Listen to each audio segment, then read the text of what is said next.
กีนามุ้ยสำหรับการชื่อจกจับมุ้ยกีนากรอบสำหรับบำบัดกรุนกระดาบำบัดชื่อทมิงชื่อกบาลหนึ่งชื่อจกจับเป็นหมกระเดือท่านโซโบโกจิรุมรีท่านประวัติศาสตร์ดอลไอเมียนประเดสันธารกันออัดจ้าอากาศสถิตบริสุทธิ์นึ่งประเจกรุประเดือกาสกาวิทยาลัยอาเซียนแวะทำไมโจเรียนไงติดดับปรำปีแขกกัญญาชนำปีปอนดับบุญสิ้นเรียนยูเมียนกรรมวิธีบังไฮพิเพียบขอกนี้เราเวียนกาแฟกิมีนึ่งกาแฟทอมจิตนึ่งพีระมิดเจติพนักงานบอกแปรโนโมเก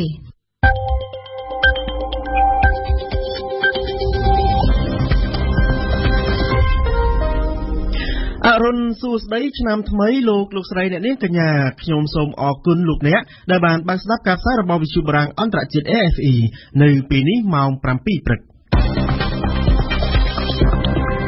กรรมวิธีปอดเมียนดาวิวาสำนับกรรมกุจีปรารภพิธีบนช่วงชนำสกอลอย่างอัตตะทอมปะการอำนาจยังปะประชังมีนโซตเทนยุ่มในชนำปีปอนดับปรามชนำทำไมรัฐมนตรีกระทรวงทิศโจธา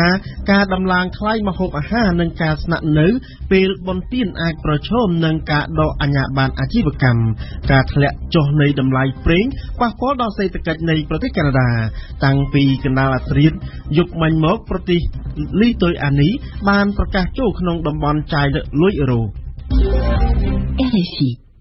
ในยุคมันนี้ประชาชนกัมพูชีในตามที่จุนประชุมจุนทุ่มทุ่มเชียร์พิเศษในขนมตีกรงผมเป็นบานโจร่วมรอบถ้อยกร้อยดำใบออฟอซาโตบนช่วงชนำสกอชนำปีปอนดับบุญเชียนโจดอชนำปีปอนดับพรำได้เก็บบานรีบจอมเพื่อลางจางกุกกุกเร่งแนวแอร์กอกเป็นกราวอัธบดีเพียบโจร่วมปีลูกใส่บุญระในหันสายนังมีนกาโจร่วมปีมันไตรโจนปูรถทับปีบ้าจีจราดุกีดโลกอปนิยุรัฐมนตรีซอกอ่านรัฐมนตรีที่สเตกาคณะรัฐมนตรีบานลางอ่านซาระบอบประมุขรัฐบาลกัมพูชีได้บานโจรวมออซาโตจิมวยหนึ่งประชิดประกัมพูชีขนมกาโจชนำสกอชนำปีปอนดับบุญชนำปีปอนดับปรามนีอวัยจิกากระสุนกอซาได้ระบอบซาสำคัญระบอบประมุขรัฐบาลกัมพูชีมันบานบ่มเพลิดเลือกละอังปีกำนันเศรษฐกิจระบอบประเทศกัมพูชีขนมชนำปีปอนดับบุญนังการุมเปิงตุกถากำนันเศรษฐกิจระบอบประเทศกัมพูชีในขนมชนำปีปอนดับปรามนังมีนรุงพุ่งขนมปรามปีพิโรยจีมูคีนีได้รัฐบาลกัมพูชีในใต้บรรโตทเวกำนายตำรงยาซีจำเริญระบบล้วนจีบรรโตตีดสมสดับซาระบอบโลกนิยุรัฐมนตรีคนสารได้อ่านได้โลกอุปนิยุรัฐมนตรีสองอ่านตามการที่ปองชนำวันละครั้งกัมพูชีดำเนินไปอาชีพการกำลังของระบบสดใสพิโรยต่อไปสมเด็จทากล้าวปีที่กรุงพนมเปญการออซาโตบนโจชนามสกอลในกัมพูชีนี้ก็มีการเรียบจองพิธีจุบจุ่มซาโตจีตรุงที่ทุ่มในอาคาประเสนุในตีรุมคาดสิมริพงได้ขณะได้ชนำปีปอนดับปรามบานเชื่อมโจมกดาวในไงนี้รัฐบาลได้กรุบกรองโดยคณะปะประชาชนกัมพูชีนั่งคณะปะสงครุชีตบานเลือกหลังคาชนำปีปอนดับปรามชนำทำไมนั่งนอมมกเนสัญญาวิจมีนจมพวกสังคมกัมพูชีวิจมีนเตียงในเศรษฐกิจนโยบายปัญหาใดคลีนั่งปัญหาอายุนั่งปัญหายุติธรรมจีดามสุนิสาริการัฐาภิบาลในคณะปะประชาชนกัมพูชีនិងគណៈបកសង្គ្រោះជាតិបានសម្ដែងសុតិធិនិយមចំពោះឆ្នាំ2015ថាជាឆ្នាំដែលនាំមកនូវវឌ្ឍនភាពសង្គមវប្បធម៌សន្តិនិករវាងមេបកប្រឆាំងនិងរដ្ឋាភិបាលរួមទាំងយុត្តិធម៌សង្គមតាមរយៈលិខិតអបអរឆ្នាំ2015លោកនាយករដ្ឋមន្ត្រីហ៊ុនសែនបានសម្ដែងជំនឿទុកចិត្តថាឆ្នាំ2015នេះនឹងនាំមកនូវវិបុលភាពវឌ្ឍនភាពនិងកលានុវត្តភាពថ្មីៗដល់ប្រទេសជាតិតាមរយៈការយកចិត្តទុកដាក់លើមូលដ្ឋានសេដ្ឋកិច្ចដែលរួមមានជាអាចវិស័យកសិកម្មឧស្សាហកម្មកាដេទេសចរណ៍និងវិស័យសំណង់លោកនាយករដ្ឋមន្ត្រីដែលជាអនុប្រធានគណៈបកប្រជាជនកម្ពុជាបានបន្តថាដើម្បីបង្កើននិងបន្តការរីកចម្រើននោះរដ្ឋាភិបាលបានផ្ដោតជាអាទិភាពលើការអភិវឌ្ឍធនធានមនុស្សបណ្ដុះបណ្ដាលវិជ្ជាជីវៈដល់យុវជនពង្រឹងអភិបាលកិច្ចល្អតាមរយៈយុទ្ធសាស្ត្រចតុកោណរបស់រដ្ឋាភិបាលជាដើមយ៉ាងណាក៏ដោយលោកនាយករដ្ឋមន្ត្រីក៏បានលើកឡើងពីសក្តានុពលនិងសមិទ្ធផលដែលរដ្ឋាភិបាលនៃគណៈបករបស់លោកបានសម្រេចដូចជាការរក្សាកំណើនសេដ្ឋកិច្ច 7% ក្នុងមួយឆ្នាំការកាត់បន្ថយភាពក្រីក្រ 1% ក្នុងរយៈពេលមួយឆ្នាំដោយឡែកគណៈបកសង្គ្រោះជាតិវិញបានរំពឹងថាឆ្នាំ2015ឆ្នាំថ្មីនេះវប្បធម៌សន្តិនិករវាងអ្នកនយោបាយគណៈបកប្រឆាំងនិងគណៈបកកណ្ដាលអំណាចនឹងចាប់ផ្ដើមចេញជាផ្លែផ្កាតាមរយៈការទទួលស្គាល់អំណាចនិងឥទ្ធិពលនៃក្រុមសមាជិកភាគតិចនៅក្នុងសភាដែលជាដៃគូសន្តិនិកជាមួយនឹងប្រមុខរដ្ឋាភិបាលនេះបើតាមការបញ្ជាក់ពីប្រធានកិច្ចការសាធារណៈនៃគណៈបកសង្គ្រោះជាតិលោកស្រីមូសុខហួរដែលបានប្រាប់វិទ្យុបារាំងនៅថ្ងៃពុធនេះ បើទោះបីជាមិនទាន់មានសេចក្តីថ្លែងការណ៍ជូនជនរួមជាតិនៅឡើយប៉ុន្តែប្រធានកិច្ចការសាធារណៈលោកស្រីមូសុខួរបានបន្តថាបញ្ហាចម្រូងចម្រាសនៅក្នុងសង្គមដូចជាបញ្ហាដីធ្លីបញ្ហាអយុត្តិធម៌នៅក្នុងសង្គមនឹងត្រូវបានដោះស្រាយយ៉ាងមានប្រសិទ្ធភាពតាមរយៈការងាររបស់គណៈកម្មការរបស់សភាដែលមានគណៈបកប្រឆាំងកាន់កាប់ហើយឆ្នាំ2015ខាងមុខនេះកម្ពុជានឹងមានច្បាប់និងស្ថាប័នបោះឆ្នោតជាតិថ្មីដែលមានសុក្រឹតភាពនិងយុត្តិធម៌តាមរយៈកំណែទម្រង់ដែលគណៈបកសង្គ្រោះជាតិបានខិតខំមួយវិញទៀតលោកស្រីមូសុខួរក៏មានសុតិធិនិយមដែលថាឆ្នាំ2015ខាងមុខនេះបញ្ហានៃការចាប់ខ្លួនដាក់ពន្ធនាគារនៃសកម្មជនគណៈបកប្រឆាំងនិងសកម្មជនដីធ្លីក៏នឹងអាចត្រូវបានដោះស្រាយផងដែរខុសពីរដ្ឋាភិបាលដែលរំលឹកពីវឌ្ឍនភាពសង្គមនៅក្នុងឆ្នាំចាស់2014បកប្រឆាំងបានលើកឡើងថាឆ្នាំ2014គឺជាឆ្នាំសោកសៅព្រោះតែមានការបាញ់សម្លាប់បាតុករនៅក្នុងអំឡុងពេលបាតុកម្មនៅផ្លូវវែងស្រេងនិងការចាប់ដាក់ពន្ធនាគារនៃតំណាងរាស្ត្ររបស់គណៈបកសង្គ្រោះជាតិជាដើមយ៉ាងណាក៏ដោយសម្រាប់ឆ្នាំ2015ឆ្នាំថ្មីនេះបើទោះបីជារដ្ឋាភិបាលដែលដឹកនាំដោយគណៈបកប្រជាជនកម្ពុជានិងគណៈបកសង្គ្រោះជាតិបានបង្ហាញពីសុតិធិនិយមពីទស្សនវិជ្ជាផ្សេងគ្នាក៏ដោយប៉ុន្តែវាត្រូវបានគេមើលឃើញថាជាដំណើរឆ្ពោះទៅកាន់វឌ្ឍនភាពសង្គមនិងសុខដុមរមនាក្នុងសង្គមតែមួយនិយាយអំពីចំនួនពេញផ្ទៃក្នុងរបស់គណៈបកសង្គ្រោះជាតិក្រោយពីការសម្រេចបណ្ដេញអ្នកស្រីលក្ខសុភាពចេញពីគណៈបកមកអ្នកស្រីលក្ខសុភាពមិនយល់ព្រមនោះទេនៅព្រឹកថ្ងៃនេះអ្នកស្រីនឹងធ្វើបាតកម្មនៅមុខទីស្នាក់ការរបស់គណៈបកសង្គ្រោះជាតិដើម្បីបង្ហាញអំពីគោលជំហររបស់អ្នកស្រីប្រឆាំងនឹងគណៈបកដែលបានបណ្ដេញអ្នកស្រីចេញពីគណៈបកសង្គ្រោះជាតិការធ្វើបាតកម្មនៅថ្ងៃនេះនឹងមានអ្នកចូលរួមពី200ទៅ400នាក់ដែលជាអ្នកគាំទ្រអ្នកស្រីលក្ខសុភាពនេះបើតាមការបញ្ជាក់របស់លោកស្រីដែលបានប្រាប់វិទ្យុបារាំងអន្តរជាតិ AFE នៅរសៀលថ្ងៃពុធម្សិលមិញនេះគូបញ្ជាក់ជូនថានៅព្រឹកនេះក៏មានការដើរដាក់ញត្តិនៅតាមស្ថានទូតមួយចំនួនផងដែរយុវជនមួយក្រុមដែលមានឈ្មោះថាយុវជនខ្មែរមហានគរបានប្រកាសក្នុងសន្និសីទកាសែតមួយនៅព្រឹកថ្ងៃទី31ខែធ្នូម្សិលមិញនេះដោយបានទាមទារឲ្យលោកសំរងស៊ីមេដឹកនាំគណៈបកប្រឆាំងបញ្ជាក់ឲ្យច្បាស់អំពីការអះអាងរបស់លោកនាយករដ្ឋមន្ត្រីហ៊ុនសែនពាក់ព័ន្ធនឹងគម្រោងសាងសង់ទំនប់វារីអគ្គិសនីស្ទឹងអារ៉ៃនៅក្នុងខេត្តកោះកុងក្រុមយុវជននោះបានប្រកាសទុកពេលឲ្យលោកសំរងស៊ីមួយសប្តាហ៍ដើម្បីធ្វើការបកស្រាយបញ្ជាក់នោះគឺកាលពីខែតុលានៅក្រៅកិច្ចប្រជុំរដ្ឋសភាលោកសំរងស៊ីបានប្រាប់ក្រុមអ្នកសារព័ត៌មានថាលោកនាយករដ្ឋមន្ត្រីហ៊ុនសែនបានប្រាប់លោកថាគម្រោងសាងសង់ទំនប់វារីអគ្គិសនីស្ទឹងអារ៉ៃស្ថិតក្នុងការសិក្សានៅឡើយហើយប្រហែលជានឹងមិនអាចកើតឡើងទេក្នុងអាណត្តិនេះលីមេហ៊ូរីកាក្រុមយុវជនដែលជាបណ្ដាញអង្គការសង្គមស៊ីវិលខាងអភិរក្សតំបន់អារ៉ៃក្នុងខេត្តកោះកុងបានប្រកាសក្នុងសន្និសីទកាសែតនៅព្រឹកថ្ងៃពុធទាមទារឲ្យលោកសំរងស៊ីប្រធានគណៈបក្សសង្គ្រោះជាតិត្រូវបញ្ជាក់បំភ្លឺឲ្យច្បាស់ឡើងវិញអំពីការលើកឡើងរបស់លោកនាយរដ្ឋមន្ត្រីហ៊ុនសែនពាក់ព័ន្ធទៅនឹងគម្រោងសាងសង់ទំនប់វារីអគ្គិសនីស្ទឹងអារ៉ៃតាមក្រុមយុវជន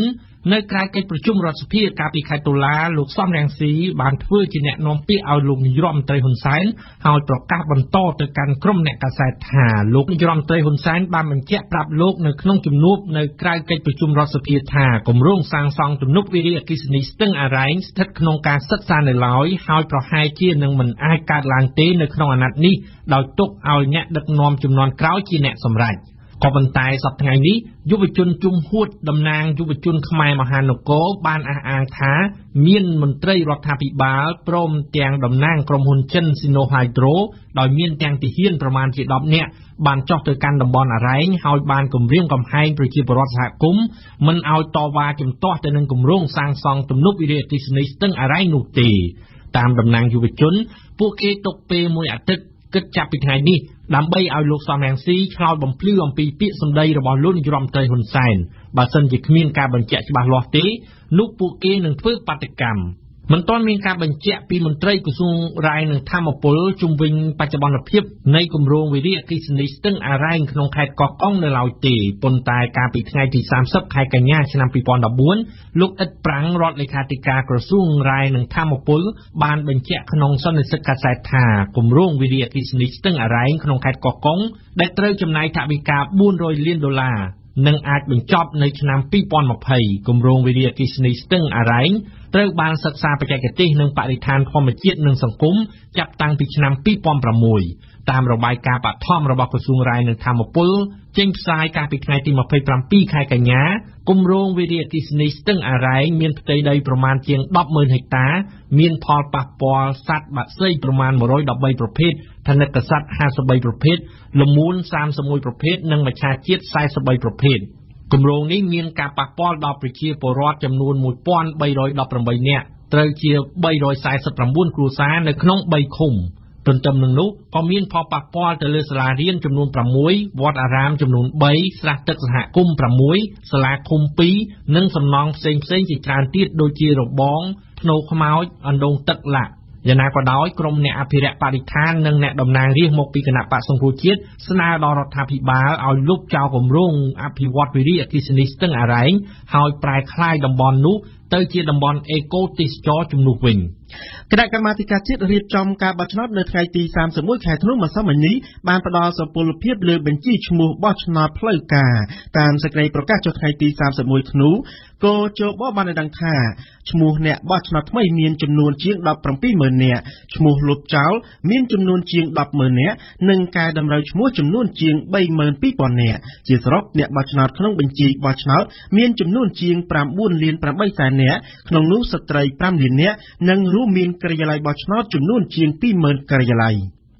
សាលារាជធានីភ្នំពេញបានបដិសេធចំពោះការស្នើសុំរបស់គណៈបក្សសង្គ្រោះជាតិក្នុងការយកទីតាំងសួនកាណាឌីយ៉ាបណ្ដោយផ្លូវវែងស្រេងធ្វើពិធីបាំងស្កូលឧទ្ទិសកុសលជូនដល់វិញ្ញាណក្ខន្ធអ្នកដែលបានស្លាប់បាត់បង់ជីវិតនៅលើកំណត់ផ្លូវវែងស្រេងកាលពីខែមករាឆ្នាំ2014នេះបើយោងតាមការបញ្ជាក់ប្រាប់របស់លោកឡុងឌីម៉ងអ្នកនាំពាក្យសាលារាជធានីភ្នំពេញលោកបានបញ្ជាក់ទៀតថាគណៈបក្សសង្គ្រោះជាតិអាចយកទីតាំងវត្តអារាមមកធ្វើពិធីនេះបានតែមិនអាចយកផ្លូវថ្នល់មកធ្វើជាកន្លែងប្រារព្ធពិធីនោះទេ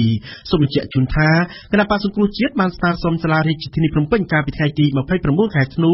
នៅទីតាំងខាងមុខសួនកាណាឌីយ៉ាបណ្ដោយផ្លូវវែងស្រេងដើម្បីប្រារព្ធពិធីបាំងស្កូលនៅថ្ងៃទី4ខែមករាឆ្នាំ2015ហើយពិធីនេះក៏មានវត្តមានចូលរួមពីលោកសំរងស៊ីនិងលោកកឹមសុខានិងអ្នកចូលរួមប្រមាណជា100នាក់ផ្សេងទៀតផងដែរ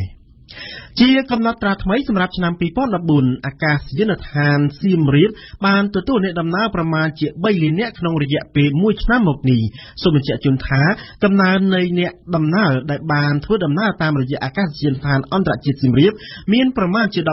13% បើប្រៀបធៀបទៅនឹងឆ្នាំមុននេះបើយោងតាមសេចក្តីប្រកាសព័ត៌មានរបស់អាកាសយានដ្ឋានកម្ពុជាក្នុងថ្ងៃទី31ខែធ្នូម្សិលមិញនេះលោកជាមយាប្រធានគណៈកម្មការទី2រដ្ឋសភាទទួលបន្ទុកហិរញ្ញវត្ថុបានការពារអាជ្ញាធរអប្សរាហើយបានស្ដីបន្ទោសសហការីរបស់ខ្លួនគឺលោកសុនឆៃមកពីគណៈបកប្រឆាំងថានិយាយបំភ្លឺការពិតទាក់ទងទៅនឹងចំណូលចំណាយក្នុងរមណីយដ្ឋានអង្គរទំនាស់រវាងប្រធាននិងអនុប្រធានគណៈកម្មការទី2រដ្ឋសភាបានកើតឡើងបន្ទាប់ពីលោកសុនឆៃបរិហាអំពីការបាត់បង់ចំណូលយ៉ាងច្រើនដែលបានមកពីការលក់សម្បត្តិចូលរមណីយដ្ឋានអង្គរវត្តជាស្ដាប់ប៉ែនម៉ូណារីកាថ្លែងនៅក្នុងសន្និសីទកាសែតនៅព្រឹកថ្ងៃពុធទី31ធ្នូនៅឯមន្ទីររដ្ឋសភាលោកជាមយាបបានការពារអាជ្ញាធរជាតិអប្សរាថាបានធ្វើការងារយ៉ាងល្អទាក់ទងទៅនឹងចំណូលចំណាយនិងការគ្រប់គ្រងរមណីយដ្ឋានអង្គរប្រធានគណៈកម្មការទី2នៃរដ្ឋសភាទទួលបន្ទុកហិរញ្ញវត្ថុនិងធនាគារបានស្ដីបន្ទោសអនុប្រធានរបស់ខ្លួនគឺលោកសុនឆៃមកពីបកប្រឆាំងថាបាននិយាយបំភ្លើសការពិតអាដាមសុនឆៃក៏បានចាត់ទុកខ្លួនគាត់ជាអ្នកប្រឆាំងទោះបីអីគេធ្វើត្រឹមត្រូវយ៉ាងណាក៏ដោយ2 + 2 ស្មើ 4សុនឆៃទៅ4.1ឬក៏3.9បានត្រូវខ្ញុំមិនមែនទៅកាន់ជើងអាជ្ញាធរអប្សរាឬក៏ស្អីនៅទេប៉ុន្តែយើងតាមត្រួតពិនិត្យទាំងអស់គ្នាសេចក្តីថ្លែងការណ៍បែបនេះបានកើតឡើងបន្ទាប់ពីលោកសុនឆៃបានចោទអាជ្ញាធរអប្សរាថាបានធ្វើឲ្យបាត់បង់ប្រាក់ចំណូលយ៉ាងច្រើនដែលបានមកពីការលក់បានចូលទស្សនារមណីយដ្ឋានអង្គរបើតាមលោកសុនឆៃចំណូលដែលបានមកពីការលក់សម្បត្តិចូលរមណីយដ្ឋានអង្គរគឺមិនតិចជាង$150 លានទេក្នុងមួយឆ្នាំប៉ុន្តែអាជ្ញាធរអប្សរាបានអះអាងថាចំណូលនេះមានត្រឹមតែជាង$47 លានប៉ុណ្ណោះសម្រាប់រយៈពេល10ខែដើមឆ្នាំ2014សូមបញ្ជាក់ថាកាលពីថ្ងៃ22ធ្នូ គណៈកម្មការទី2របស់រដ្ឋសភាបានចុះស្វែងយល់អំពីប្រតិបត្តិការចំណូលចំណាយរបស់អាជ្ញាធរអប្សរាក្រោយការស្វែងយល់នោះលោកសុនឆៃដែលធ្លាប់តែលើកឡើងអំពីការបាត់បង់ចំណូលសន្ធឹកសន្ធាប់ដែលបានមកពីរមណីយដ្ឋានអង្គរនោះក៏បានលើកបញ្ហានេះសារជាថ្មីម្ដងទៀតប៉ុន្តែអាជ្ញាធរអប្សរាបានពន្យល់ជាលិលាអក្សរកាលពីថ្ងៃ24ធ្នូថាទេសចរទាំងអស់ដែលមកកម្ពុជាមិនមែនសុទ្ធតែចូលទស្សនាតំបន់អង្គរនោះទេជាក់ស្ដែងមានតែទេសចរចំនួនជាង1.6 លាននាក់ប៉ុណ្ណោះដែលបានទិញសម្បត្តិចូលរមណីយដ្ឋានអង្គរក្នុងរយៈពេល10ខែដំបូងនៃឆ្នាំ2014លោកសុនឆៃមិនអាចតាក់ទងសុំការឆ្លើយតបបានទេនៅថ្ងៃនេះប៉ុន្តែលោកធ្លាប់បានបញ្ជាក់ប្រាប់បណ្ដាញផ្សព្វផ្សាយព័ត៌មានថាតួលេខដែលអាជ្ញាធរអប្សរាបានបង្ហាញនោះគ្មានមូលដ្ឋានច្បាស់លាស់ហើយលោកនឹងស្វែងរកភស្តុតាងបន្ថែមទៀតដើម្បីបញ្ជាក់ថាពិតជាមានការបាត់បង់ចំណូលយ៉ាងច្រើនពីការលក់សម្បត្តិចូលទស្សនារមណីយដ្ឋានអង្គរពិតមែនលោកថោងខុនរដ្ឋមន្ត្រីក្រសួងទេសចរបានឲ្យដឹងថានៅក្នុងពេលបុណ្យទានសេវាកម្មស្នាក់នៅតាមផ្ទះសំណាក់សន្តាគារនិងតម្លៃម្ហូបអាហារតែងតែត្រូវបានដំឡើងថ្លៃមូលហេតុត្រូវបានលោកបញ្ជាក់ថាមកពីសេចក្តីត្រូវការច្រើនជាងការផ្គត់ផ្គង់ពលគឺដូចជានៅទីក្រុងកំពង់សោមបន្ទប់សន្តាគារផ្ទះសំណាក់មានមិនគ្រប់ចំនួនអ្នកទេសចរប៉ុន្តែក្រៅពីវិធានការអប់រំណែនាំអាជីវករឲ្យសរសេរថ្លៃនិងកំឡើងថ្លៃហួសហេតុពេកនោះលោកថោងខុនក៏បានប្រមានដែរថាក្រសួងក៏មានវិធានការក្តៅតាមរយៈការដកអាជ្ញាប័ណ្ណអាជីវកម្មផងដែរយើងសូមផ្ដើមព្រឹត្តិការណ៍ព័ត៌មានអន្តរជាតិនៅព្រឹកនេះដោយនិយាយអំពីសេដ្ឋកិច្ចនៅក្នុងប្រទេសកាណាដាការធ្លាក់ចុះនៃតម្លៃប្រេងនឹងប៉ះពាល់ដោយផ្ទាល់ដល់កំណើនសេដ្ឋកិច្ចរបស់ប្រទេសកាណាដានៅឆ្នាំ2015នេះបើតាមការសន្និដ្ឋានរួមរបស់ក្រុមអ្នកវិភាគបើទោះបីជាពួកគេមិនចុះសម្រុងគ្នាអំពីទំហំនៃផលវិបាកដែលនឹងអាចមានចំពោះសេដ្ឋកិច្ចកាណាដាក៏ដោយយើងស្ដាប់ហែសម្បត្តិសេដ្ឋកិច្ចរបស់ប្រទេសកាណាដាក្នុងរយៈពេលប្រមាណឆ្នាំចុងក្រោយនេះពឹងផ្អែកលើឧស្សាហកម្មចម្រាញ់ប្រេងដែលគេឲ្យឈ្មោះថាមាសខ្មៅដោយសារតែវិស័យប្រេងមានសារៈសំខាន់ខ្លាំងបែបនេះហើយទើបការធ្លាក់ចុះនៃតម្លៃប្រេងនឹងមានផលប៉ះពាល់អវិជ្ជមានលើកំណើនសេដ្ឋកិច្ចរបស់ប្រទេសកាណាដានេះបើតាមការព្យាករណ៍របស់ធនាគារអភិវឌ្ឍន៍ Nomuraការធ្វើអាជីវកម្មនិងឧស្សាហកម្មរ៉ែប្រេងកាតមានតួលេខស្មើនឹង 8% នៃផលិតផលក្នុងស្រុកសរុបរបស់កាណាដានៅឆ្នាំ2014កាណាដាបានផលិតប្រមាណជាង 3.4 លានធុងក្នុងមួយថ្ងៃជាបរិមាណដែលកើនដល់ទៅ 36% បើប្រៀបធៀបទៅនឹងឆ្នាំ2010និងដែលនាំឲ្យកាណាដាឈរនៅលំដាប់ទី6ចំណោមប្រទេសផលិតប្រេងទាំងអស់លើពិភពលោកមុនពេលធ្លាក់ចុះពាក់កណ្ដាលតម្លៃប្រេងដែលបានចាប់ផ្ដើមនៅពាក់កណ្ដាលឆ្នាំ2014ធនាគារកាណាដាបានព្យាករណ៍កំណើនសេដ្ឋកិច្ចចន្លោះពី 2% ទៅ 2.5% សម្រាប់ឆ្នាំ2015ចំណែកឯមូលនិធិរូបិយវត្ថុអន្តរជាតិក៏បានព្យាករណ៍កំណើន 2.4% ដែរក៏ប៉ុន្តែក្រោយមកជាមួយនឹងការធ្លាក់ចុះនៃវិស័យប្រេងនេះទេសាភិបាលធនាគារកណ្ដាលគឺលោក Stephen Poloz បានព្យាករណ៍បន្ថយកំណើនមកត្រឹមតែចន្លោះពី 1.75 ទៅ 2.25% ប៉ុណ្ណោះសម្រាប់ឆ្នាំ2015តួលេខនៃកំណើននេះក៏ទំនងជានឹងបន្តបន្ថយទៀតដរាបណាការធ្លាក់ថ្លៃនៃតម្លៃប្រេងនៅតែបន្តជាស្ដែងនៅដើមសប្តាហ៍នេះប្រេងមួយធុងតម្លៃត្រឹមតែ$54ដែលជាតម្លៃទាបជាងគេបំផុតនៅក្នុងរយៈពេល5ឆ្នាំចុងក្រោយនេះជាការធ្លាក់ថ្លៃដែលបណ្ដាលមកពីប្រទេសសមាជិកនៃអង្គការប្រទេសនាំចេញប្រេងហៅកាត់ថា OPEC មិនព្រមកាត់បន្ថយការផលិតប្រេងរបស់ខ្លួននិងម្យ៉ាងទៀតមកពីតម្រូវការប្រេងទូទាំងពិភពលោកនឹងនៅត្រឹងនៅក្នុងឆ្នាំ2015នេះបើតាមការវិភាគរបស់ទីភ្នាក់ងារថាមពលអន្តរជាតិយ៉ាងណាមិញធនាគារអភិវឌ្ឍន៍ Nomura បានសន្និដ្ឋានថាការនេះនឹងនាំឲ្យការធ្វើអាជីវកម្មប្រេងរបស់កាណាដាធ្លាក់ដល់កម្រិតមួយដែលទទួលបានប្រាក់ចំណេញតិចបំផុតក៏ប៉ុន្តែបើតាមការវិភាគរបស់ធនាគារជាតិការកាត់បន្ថយនៅក្នុងវិស័យប្រេងនឹងប៉ះពាល់មកវិញដោយកំណើននៃការនាំចេញដែលបណ្ដាលមកពីការធ្លាក់ចុះនៃប្រាក់ដុល្លារកាណាដានិងស្ថានភាពប្រសើរឡើងនៃសេដ្ឋកិច្ចរបស់អាមេរិកដែលជាដៃគូពាណិជ្ជកម្មធំបំផុតរបស់ប្រទេសកាណាដាលីតុយអានេះតាំងពីពាក់កណ្ដាលអាត្រិតយុគមិញនេះបានចូលក្នុងតំបន់ចាយលុយអឺរ៉ូហើយដូច្នេះចាប់ពីថ្ងៃទី1ខែមករាឆ្នាំ2015នេះតទៅលីតុយអានេះក្លាយជាសមាជិកទី19នៃតំបន់ចាយលុយអឺរ៉ូជាជំ នួសរូបិយវត្ថុជាតិរបស់ខ្លួនគឺប្រាក់លីតាសព្រឹត្តិការណ៍នេះឆ្លងឲ្យឃើញពីក្តីសង្ឃឹមរបស់ប្រទេសនេះភ្ជាប់ខ្លួនឲ្យកាន់តែមាំទៅនឹងតំបន់អឺរ៉ុបខាងលិចនៅចំពោះពីមុខមហិច្ឆតាជាយថាហេតុរបស់ទីក្រុងមូស្គូនិងទោះបីជាការចាយលុយអឺរ៉ូអាចបង្កឲ្យតំណែងឡើងថ្លៃនៅក្នុងប្រទេសរបស់ខ្លួនក្តីយើងស្ដាប់ការជជែកពីទីក្រុងមូស្គូមុនលីទុអានីមានប្រទេសបាល់ពីរផ្សេងបានចូលក្នុងតំបន់ចាយលុយអឺរ៉ូជាជំនួសរូបិយវត្ថុជាតិខ្លួនទៅហើយពលគឺអេស្តូនីបានចូល4ឆ្នាំមុននាថ្ងៃ1មករាឆ្នាំ2011ហើយ3ឆ្នាំក្រោយមកនាថ្ងៃ1មករាឆ្នាំ2014គឺលេតូនីដែលបានត្រូវទទួលឲ្យចូលឧទ្ទិសដល់ពិធីដូឡារឹកនេះប្រធានាធិបតីលីទុអានីលោកស្រីដាលីយ៉ាគ្រីបូស្កៃតេថ្លែងថាសម្រាប់លីទុអានីការភ្ជាប់ខ្លួនទៅនឹងតំបន់ប្រាក់អឺរ៉ូជានិមិត្តរូបនៃសមាហរណកម្មសេដ្ឋកិច្ចនិងនយោបាយកាន់តែធំធេងឡើងជាមួយបច្ចឹមលោកព្រឹត្តិការណ៍នេះជាការបង្ហើយរួចជាស្រេចបាច់សមាហរណកម្មយើងក្នុងសហភាពអឺរ៉ុបនិងជាការធានាសន្តិសុខដល់សេដ្ឋកិច្ចនិងនយោបាយយើង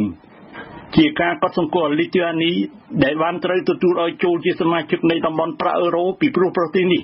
ចេះឆ្លើយស្របនឹងលក្ខណៈវិនិច្ឆ័យទាមទារដោយសន្ធិសញ្ញាចុះនៅក្រុងម៉ាស្ទ្រីកប្រទេសហូឡង់កាលពីឆ្នាំ1992ដែលស្ដីអំពីការកសាងសហភាពរូបិយវត្ថុរួមតែមួយរបស់អឺរ៉ុបពោលគឺប្រទេសជាបេក្ខជនត្រូវមានបំណុលរដ្ឋគំលើសពី 60% នៃផលិតផលសរុបក្នុងប្រទេសហៅថា PIB និងត្រូវមានអនុភាពថវិកាក្រោម 3% នៃ PIB ថ្ងៃទី1មករានេះឯងដែលប្រទេសបាល់មួយទៀតគឺលេតូនីឡើងធ្វើជាប្រធានផ្លាស់វេនរបស់សហភាពអឺរ៉ុបសម្រាប់ឈរមាសទី1ឆ្នាំ2015គួរនិយាយថាលេតូនីអេស្តូនីលីទុអានីជា3ប្រទេសបាល់ដែលធ្លាប់បានស្ថិតនៅក្រោមការកាន់កាប់នៃរបបសូវៀតអស់កណ្ដាស់សតវត្សរ៍ពីឆ្នាំ1940ដល់1990លុះក្នុងឆ្នាំ2004ត្រូវបានទទួលឲ្យចូលជាសមាជិកបក្សសម្ព័ន្ធអូតង់ផងសហភាពអឺរ៉ុបផងឥឡូវ3ប្រទេសនេះនាំគ្នាព្រួយបារម្ភនឹងនយោបាយវិមានក្រែមឡាំងចំពោះរដ្ឋអ៊ុយក្រែននិងភាពសកម្មយោធានៃកងកម្លាំងប្រដាប់អាវុធរុស្ស៊ីនៅក្បែរព្រំប្រទល់ខ្លួនស្របនឹងការស្ទង់មតិពីក្នុងចំណោមបណ្ដាជន3លាន3សែននាក់នៅលីទុអានីមានដល់ទៅ 53% ដែលសាទរចំពោះការដែលប្រទេសខ្លួនត្រូវបានទទួលឲ្យចូលក្នុងតំបន់ចាយលុយអឺរ៉ូជាជំនួសរូបិយវត្ថុជាតិខ្លួនពីខ្ញុំកែវឆៃយ៉ាម៉ូស្គូ RFE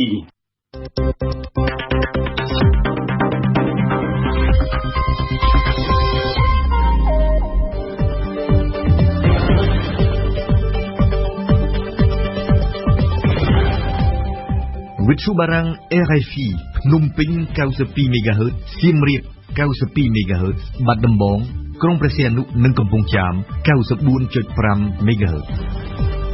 លោកអ្នកស្ដាប់ជាទីមេត្រីជាបន្តទៅទៀតនេះលោកនាងនឹងបានស្ដាប់កម្មវិធីផ្សាយរបស់យើងដែលក្នុងនោះរួមមានដំបូងគឺជានីតិព្រឹត្តិការណ៍កម្ពុជាប្រចាំថ្ងៃស្ដីពីប្រធាននិងអនុប្រធាននៃគណៈកម្មការទី2រដ្ឋសភាកម្ពុជាឆ្លោះគ្នាបន្ទាប់មកគឺជានីតិទេសនាព្រឹត្តិការណ៍កម្ពុជាប៉ែនបូណានិងវិភាគអំពីឆ្នាំ2015ជាដំណាក់កាលដ៏លំបាកថ្មីសម្រាប់គណៈបកទាំងពីរនៅក្នុងនីតិទេសនាព្រឹត្តិការណ៍ពិភពលោកលោកនាងនឹងបានស្ដាប់មកពិសីលើកឡើងអំពីឆ្នាំ2015ជាឱកាសចុងក្រោយដែលពិភពលោកតត្រួតពួតដៃគ្នាដើម្បីកាត់បន្ថយកម្ដៅផែនដីនីតិទេសនាសារព័ត៌មាននៅព្រឹកនេះរៀបចំជូនដោយអែមៀនិងនៅចុងបញ្ចប់កម្មវិធីព័ត៌មានរបស់យើងលោកនាងនឹងបានស្ដាប់នីតិបទចការរបស់អឹមណាវិនដែលនិយាយអំពីអ្នកសម្រាកតាមចិញ្ចើមផ្លូវងាយទទួលរងអាកាសធាតុត្រជាក់ជាងគេព្រឹត្តិការណ៍កម្ពុជាប្រចាំថ្ងៃលោកសុនឆៃដែលមកពីគណៈបកសង្គ្រោះជាតិនិងជាអនុប្រធានគណៈកម្មការសេដ្ឋកិច្ចហិរញ្ញវត្ថុធនាគារនិងសវនកម្មនៃរដ្ឋសភាជាតិកម្ពុជាត្រូវបានលោកជឿនជីបដែលជាប្រធានគណៈកម្មការនេះមកពីគណៈបកប្រជាជនកម្ពុជាអះអាងថារំលោភទូនាទីរបស់ប្រធានអ្នកតំណាងរាស្ត្រទាំងពីរឆ្លោះគ្នាត្បិតលោកជឿនជីបគម្រាមប្តឹងលោកសុនឆៃអង្គការមេរដ្ឋាភិបាលស្នើឲ្យសមាជិកគណៈកម្មការជំនាញនៃរដ្ឋសភាបង្កើតលក្ខខណ្ឌប្រកបសម្រាប់ធ្វើការរួមគ្នាដើម្បីប្រយោជន៍ជាតិនេះគឺជាប្រធានបទនៃសេចក្តីរាយការណ៍របស់អែមៀសូមអញ្ជើញស្ដាប់ម្សិលមិញលោកជាមយៀបដែលជាប្រធានគណៈកម្មការសេដ្ឋកិច្ចហិរញ្ញវត្ថុធនាគារនិងសវនកម្មនៃរដ្ឋសភាកម្ពុជាឆ្លើយសំណួរអ្នកសារព័ត៌មានទាក់ទងនឹងការលើកឡើងរបស់លោកសុនឆៃដែលជាអនុប្រធានគណៈកម្មការនេះ អំពីចំណូលពីការលក់សម្បត្តិចូលទស្សនាអង្គរវត្ត ខ្ញុំសូមជម្រាបអំពីតួលេខដែលខ្ញុំលើកឡើងខ្ញុំសូមជម្រាបថាបើនាងចង់បានខ្ញុំមានរបាយការណ៍របស់អាញាធិបតេយ្យអប្សរាទៅមើលគឺបានលើកឡើងថាតើទិញសម្បត្តិអា$20អស់ប្រមាណអ្នកអា$40ប្រមាណអ្នកអាដី$60ប្រមាណអ្នកគេមានកាតេហ្គូរីរបស់គេណាមិនថាទិញមកប្រហែលថ្ងៃគេថា3ថ្ងៃអស់ប្រមាណ5ថ្ងៃប្រមាណមួយអាទិត្យទៅក្រៅជាច្រើនជាងមួយអាទិត្យអស់ប្រមាណគុណប្រមាណហើយគាត់គេគុណទាំងអស់ហ្មងអាធំនេះអាម៉ាក់ស៊ីម៉ានៃអីនៅតម្លៃអីនេះហ្នឹងគេថាឃើញថាអីគុណទាំងអស់ហើយនាងទទួលយកបានទេបើគេមកទៅ3ថ្ងៃគុណដាក់គុណគេមក$60អីនៅ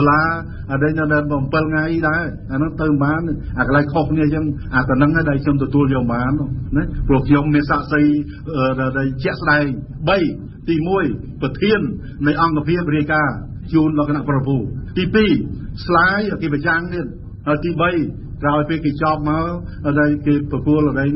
របាយការណ៍លិលាអក្សរឲ្យយើងណាអញ្ចឹងអានឹងជាសក្ខីកម្មហើយអញ្ចឹងបើសិនជានាងចង់បានទៅយកនោះមើលណាហើយព្រោះថាវាមានការឆ្លើយតបអំពីអាដាមអគ្គនាយកនៃអប្សរាអីស្អីដែរនេះណានឹងថាដូចស្អាតហើយនេះខ្ញុំហាក់ដូចជាឆ្លើយបំភ្លឺជូនដល់នាងកំហុងប៉ុណ្្នឹងចឹងខ្ញុំឈ្មោះសំណងពីខាងវិទ្យុអស៊ីសេរីអាដាមហើយចង់ជំរាបសួរថាដោយអាដាមមានប្រសាសន៍ចឹងថាតាមការចុះទៅគឺខាងអាជ្ញាធរអប្សរានឹងបានបង្ហាញទៅគណៈប្រតិភូទាំងលាយលក្ខអក្សរផ្ទាល់មាត់ហើយនឹងប្រចាំស្លាយទៀតអាដាមបើសិនជាហេតុអីបានជាគណៈកម្មការទី2ដូចគ្នាដោយអាដាមមានប្រសាសន៍ចឹងអាដាមសុនឆៃនៅតែលើកចម្លើយនេះគឺមិនដូចគ្នាតើមានអីជាសម្អាងឬក៏អាចថាអាដាមធ្វើការស៊ើបអង្កេតអីបន្ថែមទៀតទេដើម្បីឲ្យអស់ចម្ងល់ជាមួយបញ្ហាហ្នឹងអរគុណអាដាមខ្ញុំសូមជម្រាបថាទោះបីអីគេធ្វើត្រឹមត្រូវយ៉ាងណាក៏ដោយ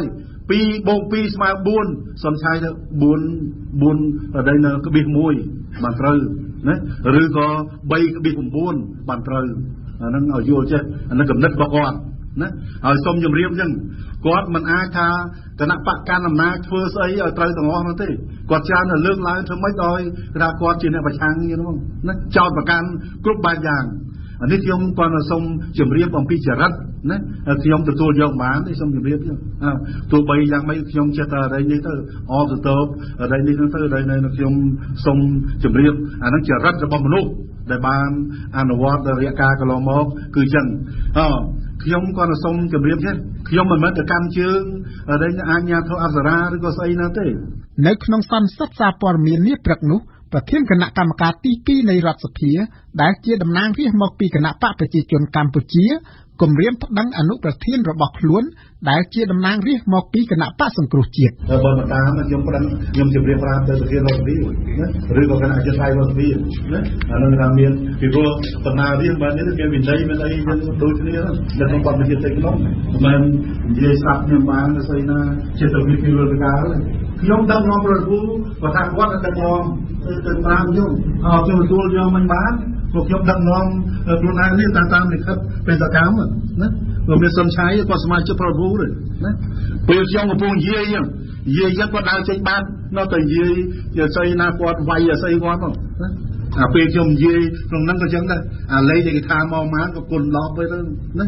ទទួលយកមិនបានមើលខ្ញុំអ្នកសារព័ត៌មានណាទាំងអស់ជាសាក់សីណាលោកទទួលយកបានទេគេរាយការណ៍មកចឹងបើថាយើងចង់នេះទៅនេះទៀតហើយវាមានអង្គភាពតាំងពីប្រឆាំងធ្វើពុករលួយណាវាមានអង្គភាពនៅពីលើនោះទីស្តីការគណៈរដ្ឋមន្ត្រីយើងទទួលខុសត្រូវក្រសួងមហាផ្ទៃយើងទទួលខុសត្រូវក្រសួងសិទ្ធិអានខុសយើងអ្នកដែលតាមត្រួតពិនិត្យណាហៅថា monitoring controlling ណាធ្វើឲ្យការត្រួតពិនិត្យទៅ check balance ទៅលើទង្វើរបស់គេ the operation of the national budget ណាអាហ្នឹងគេថាគេមាននេះស្អីណានេះគេអញ្ចឹងមិនមែននេះទេមានតុលាការគ្រប់ជាន់ថ្នាក់ណាអាហ្នឹងជាថាយើងមិនសុខចិត្តឬកន្លែងណាមួយកន្លែងណាមួយណាមានការប្តឹងម្ដងកន្លែងណាមួយនេះទៅណាហើយមិនអាចលើកឡើងពីវាកើតមានច្បាប់យើងច្បាប់បរិហាគេប្តឹងតវ៉ាណាវាមាននេះអញ្ចឹងមិនមែននេះទេប៉ុន្តែគាត់ណាកន្លែងខ្លះវាវ៉ាអានតិចតួចទៅប្តឹងណាវាអត់នេះសមស្របទេអ្នកសារព័ត៌មានសួរបញ្ជាក់អាដាមជិះខ្ញុំមកពីទូទួល CNC សូមជម្រាបសួរអាដាមថាបំមាញ់វិញអាដាមមានប្រសាសន៍ថានឹងប្តឹងអាដាមសុនឆៃទៅការប្តឹងហ្នឹងប្តឹងនៅក្នុងកម្រិតណាប្តឹងជាសុំឲ្យដាក់វិន័យពីប្រធានរដ្ឋសភាឬក៏ប្តឹងទៅស្ថាប័នតុលាការពិបត្តិបរិហាគេខ្ញុំសូមជម្រាបជូន ដោយតរនេះខ្ញុំមិនប្រើថាពាក្យបណ្ដឹងទេសូមជម្រាបចេះនៅក្នុងគណៈយន្ត្រៃកាលណាដែលនេះយើងឃើញថាគណៈយន្ត្រៃគឺជាអ្នកមានសិទ្ធិដើម្បីសម្រេចនៅរាល់ការងារទាំងឡាយទី1ដូចជាដែលនិយាយស្ដាប់គ្នាលែងបាននៅក្នុងគណៈកម្មការព្រោះខ្ញុំសូមជម្រាបថានៅសភាគេខ្លះគេលេងដកវាល់មីក្រូហ្វូនវាយគ្នានៅជប៉ុននៅតៃវ៉ាន់នៅកូរ៉េនៅឥណ្ឌាជាដើមឡាខ្ញុំសភា33ឆ្នាំអាដាមអលោកគេថាសូមជម្រាបថាយើងមិនអាចធ្វើចុងទៅកើតទេណាគេហៅចាស់ទុំនយោបាយណាអញ្ចឹងទៅយើងគាត់នឹងនិយាយជួយកសាងគ្នាប្រាថាតំណឹងមិនត្រូវទេអាដាមទៅធ្វើចេះមួយជាមួយកុំនេះហើយកុំកាន់ជើងអ្នកខុសឬក៏ដេញអ្នកប្រព្រឹត្តអំពើពុករលួយយើងនេះប្រើបច្ចុប្បន្នអញ្ចឹងមកចេះមួយជាមួយយើងប្រើដេញមូលហេតុនៃការដែលកសាងគេដើម្បីគេល្អនោះណាបើគេនៅមិនស្ដាប់ទេយើងឃើញថាយើងមានមេយើងនៅកន្លែងណាគណៈយន្ត្រៃរដ្ឋសភាហើយខ្ញុំជាសមាជិកក្នុងខ្ញុំលើកឡើងពីរួមមានមេគាត់ដែរអាដាមកម្មសុខាដែលជាអនុប្រធានបកគាត់ហើយជាអនុប្រធានទី1នៃរដ្ឋសភាគាត់នៅក្នុងស្រាប់គាត់អាចជួយដោះស្រាយគ្នាគាត់នៅក្នុងហើយណាអាហ្នឹងគេថាគាត់ខ្ញុំជម្រាបទៅណាដើម្បីឲ្យជួយកែលម្អថែមទៀតហើយមិនត្រូវនេះទេស្រាយប្រធានរដ្ឋសភាលោកជាអ្នកទទួលឆន្ទានុសិទ្ធិសម្រាប់សម្រេចនៅរាល់ការងាររបស់អ្នកសមាជិកបាទលោកមេធាវីសុកសំអឿនប្រធានសម្របសម្រួលនៃគណៈកម្មាធិការប្រព្រឹត្តកម្មនៃអង្គការសមាគមការពារសិទ្ធិមនុស្សកម្ពុជាបញ្ចេញទស្សនៈចំពោះវិវាទផ្ទៃក្នុងនៃគណៈកម្មការទី2របស់រដ្ឋសភាខ្ញុំមិននឹងពិបាកដែរនឹងព្រោះនៅសភាវាជារឿងជាអ្នកប្រមូលផ្ដុំអ្នកនយោបាយហើយខ្ញុំបានអ្នកនយោបាយហើយនៅក្នុងហ្នឹងការងារជាមួយអ្នកនយោបាយទី1ប្រការសំខាន់គឺតើតើមានទី1គឺមានផលប្រយោជន៍ដល់គណៈបកទីខ្លួនទី2វាតែត្រូវមានការបារម្ភពីរឿងការគ្រប់គ្រងពីប្រជាជនណាលោកហងពុធានាយកប្រតិបត្តិនៃគណៈកម្មាធិការអព្យាក្រឹតនិងយុត្តិធម៌ដើម្បីការបោះឆ្នោតដោយសេរីនិងត្រឹមត្រូវនៅកម្ពុជាបន្ថែមខ្ញុំយល់ថាផ្អែកទៅលើបញ្ជាទីក្នុងរបស់សភាគណៈកម្មការនីមួយៗត្រូវធ្វើការងារតាមឋានានុក្រមបានន័យថាសមាជិកគោរពអនុប្រធានហើយអនុប្រធានក៏ត្រូវគោរពប្រធានវិញដែរប៉ុន្តែសម្រាប់សង្គមប្រជាធិបតេយ្យប្រធានត្រូវមានអំណាចច្បាស់លាស់មានហេតុផលច្បាស់លាស់បើមិនអញ្ចឹងទេសមាជិកក៏អាចជាអ្នកពិទានឬក៏អាចជាអ្នកលើកគំនិតបើសិនបើគំនិតរបស់ប្រធានហ្នឹងมันសមស្របទៅនឹងគោលការណ៍ប្រជាធិបតេយ្យឬក៏សមស្របទៅនឹងកតសៈបព្វជិជាក់ស្ដែងនៃសង្គមឬក៏អ្វីដែលកំពុងតែប្រព្រឹត្តទៅលោកជាមយាបដែលជាសមាជិកការិយាល័យនយោបាយរបស់គណៈបកប្រជាជនកម្ពុជាផងការពាររដ្ឋាភិបាលខ្ញុំសូមជម្រាបថារដ្ឋាភិបាលក៏មិនមានដែលខ្ញុំសូមជម្រាបថាមិនកំណត់អំជាងឯកជនប្រមាណទៅដឹកនាំសម្ដេចតេជោហ៊ុនសែនក៏លោកក៏មានប្រៀបជាងอะไรក្នុងនាមដែលដឹកនាំប្រទេសជាតិនៅក្នុងនាមជាតិទាំងមូលបើចឹងមិននេះទេគឺថាមន្ត្រីរាជការរបស់យើងក៏សិទ្ធិតែបណ្ឌិតសិទ្ធិស្អីមិនមែនសាមញ្ញពេកទេខ្ញុំសូមជម្រាបជាថាក្រសួងសេដ្ឋកិច្ចខុសក្តីហើយនៅអង្គភាពដទៃផ្សេងទៀតក្តីក៏យើងមានការគិតគូរចំពោះជាតិមាតុភូមិនិងប្រជាជនដែរមិនឲ្យអ្វីដែលអាចយកក្តីអ្នកគាត់ព្យួរលើខ្នងប្រជាពលរដ្ឋនិងលើរដ្ឋយើងនឹងបានទេបាទដើម្បីឲ្យសមាជិកនៃគណៈកម្មការជំនាញក្នុងរដ្ឋសភាដែលមកពីគណៈបកផ្សេងគ្នាអាចធ្វើការជាមួយគ្នាបានលោកសុកសំអឿនលើកឡើងដូចនេះថាខ្ញុំមិនដឹងអាហ្នឹងគឺអ្នកនយោបាយអាចជ្រើសរើសទី1អាចធ្វើការក្នុងនាមគណៈកម្មការទី2អាចធ្វើការក្នុងនាមខ្លួនឯងជាតំណាងរាស្ត្រផ្ទាល់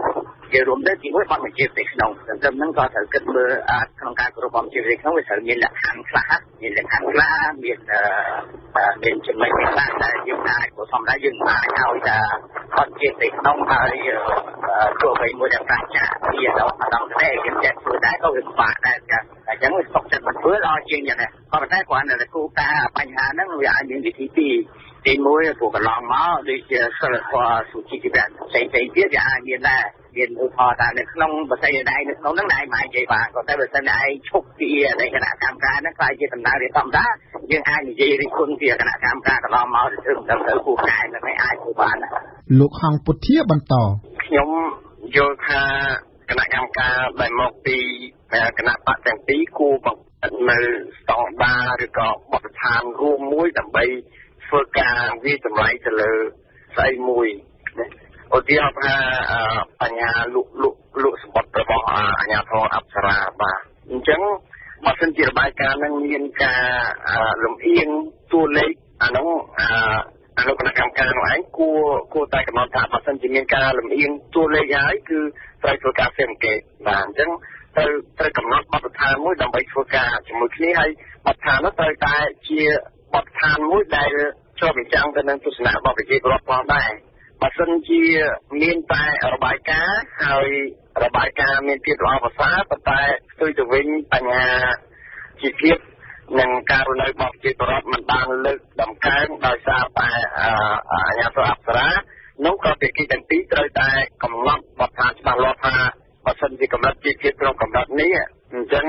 ត្រូវតែភាគីទាំងពីរធ្វើការជាមួយគ្នាថាបើចុះស៊ើបអង្កេតគឺក៏រកដំណោះស្រាយដើម្បីជាផលប្រយោជន៍រួមបាទលោកសុនឆៃតំណាងរាស្ត្រមកពីគណៈបកប្រឆាំងត្រូវបានអាជ្ញាធរជាតិអប្សរាអះអាងថា